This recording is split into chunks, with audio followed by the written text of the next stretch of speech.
Right, breaking news coming in. Prime Minister Narendra Modi is expected to chair a meeting on Indians stuck in Sudan.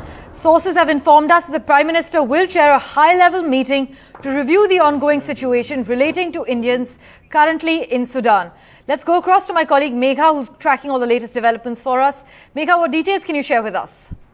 Well, at this moment, the only confirmation that we have is that the Prime Minister is expected to sit down with senior functionaries of the government, which I'm assuming will, of course, include members from the Foreign Ministry, as well as the Home Ministry here.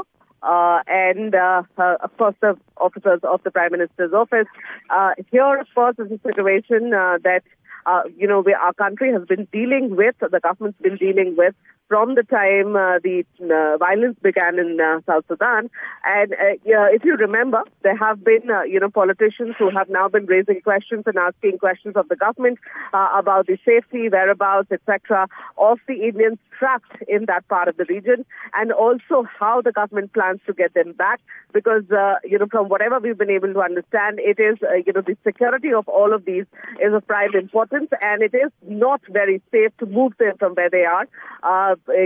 People from the Foreign Ministry have talked about the difficulties that they are facing, though the government has maintained that they are in touch and they're trying to be in touch with every Indian who's there in Sudan and in that area.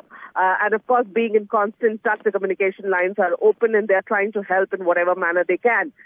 Just the other day, there was a bit of a showdown, one would say, between the Congress leader and the Foreign Minister. You had Siddaramaiah raise questions to which there was a response from the Foreign Minister, and there was a bit of politicking that happened over the people, Indians who are stuck in Sudan. So, that's just giving a perspective, but today what we are being told is the situation now is grave enough for the government and the Prime Minister to intervene and sit down and understand exactly what the strategy is ahead. But we will, of course, be getting more details once the meeting is done.